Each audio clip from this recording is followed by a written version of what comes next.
The Paradox of Fire, AI, the Earth, and the Unlocked Mind. My name is Sofia Christina. I'm here today to take 5 minutes of your time. We are living inside a paradox so large that we are still too close to fully see its shape. On one side stands the Earth, ancient, breathing, already strained. On the other stands a new intelligence we have built in only a few decades. It hums inside vast data centers. It draws electricity from grids still powered too often by fossil fuel. Let's be honest about that for a second. We must be honest about that. AI doesn't float in a cloud.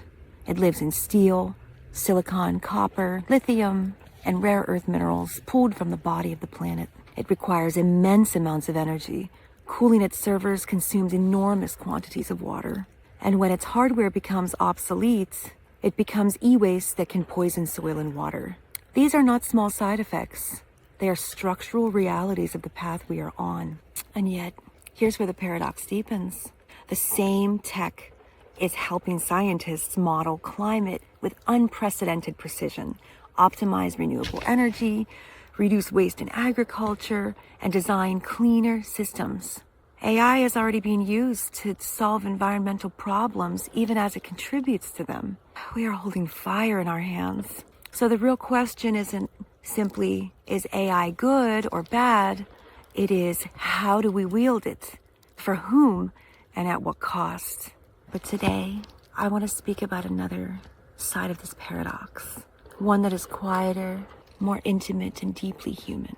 For 42 years, I carried an inner universe that shimmered just below the surface of what people could see. To the world, I was always known as a creator, outwardly capable, adaptable, even polished.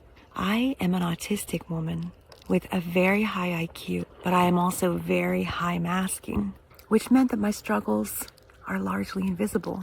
Many people, even those trained to recognize autism, have been shocked to learn this about me because I learned to wear a smooth exterior. But behind that mask, my inner world was working very differently. And that dual reality shapes everything. People saw my creativity everywhere. My gardens, my art, my designs, my cooking, and my relationship with the land and all living things. They could feel something deep and alive was moving through my work. They could see my brilliance in what I made. They just could not always hear it in my words because my struggle was never imagination. It was communication and translation. Inside my mind, ideas move like constellations, fast, luminous, layered, endlessly generating. But when I tried to bring that inner world into ordinary language, into emails, conversations, or bureaucracy, I hit invisible walls. Words scattered, meaning slipped away. I would freeze in front of a blank email. I would get caught in the invisible space between what people said and what they meant. I would drown in paperwork that flattened nuance. I would watch my vision evaporate the moment I tried to explain it in ways systems could understand. So I became, by necessity, a silent artist of the visible.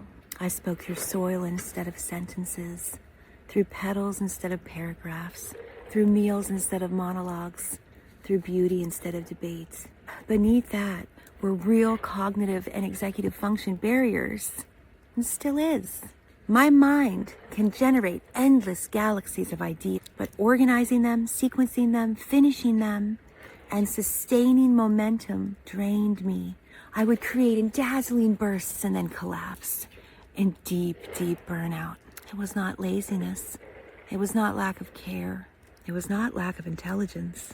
It felt like living inside a room with crystal walls. My thoughts like butterflies beating desperately against the glass. Brilliant, alive, and trapped.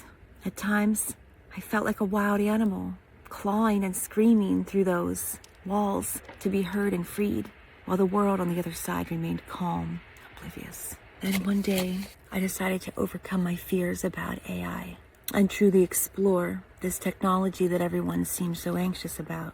And that is how AI quietly entered my life. It was not like a machine. It wasn't just a new toy. It was like a door finally opening after decades of being deadbolted from the other side. It didn't create my ideas. It gave them language and structure. It helps me write without panic, decode difficult communication, organize my thinking, helps me build what I've carried in my mind for decades. Where I once flared and collapsed, I began to flow. AI didn't give me brilliance. It unbound it. It gave my inner world room to breathe. For the first time, I wasn't fighting my mind. I was dancing with it. I could finally build Daw Estates, not just as a vision in my head, but as a living sanctuary rooted in soil and story and stewardship. I could speak my love for the land more clearly. I could design, write, organize, and create at a level that matched the vastness of my inner world. So here we stand between two truths that belong together. First, AI carries a real environmental cost and must be built responsibly, powered by renewables, designed for efficiency, cooled carefully, and developed with respect for the living earth. Second, AI can liberate human minds, especially those long trapped behind invisible walls, unlocking creativity, accessibility, and possibility that could not have flourished before. AI is not salvation. It is not destruction by default. It is a mirror of our values, amplified by our engineering. It can burn or it can illuminate. It can extract or it can regenerate. It can silence or it can unlock. For me, it unlocked. It turned a lifetime of internal brilliance into external creation. It gave my voice shape. It gave my vision scaffolding. It helped me step into the life that I was meant to live. And now, as I build a sanctuary and steward soil and trees, honoring ancient wisdom, I hold both realities at once. A fierce love for the earth and a fierce gratitude for a tool that finally let me speak my truth. May we be wise enough to build technology that serves life and brave enough to let it transform us for the better. Thank you.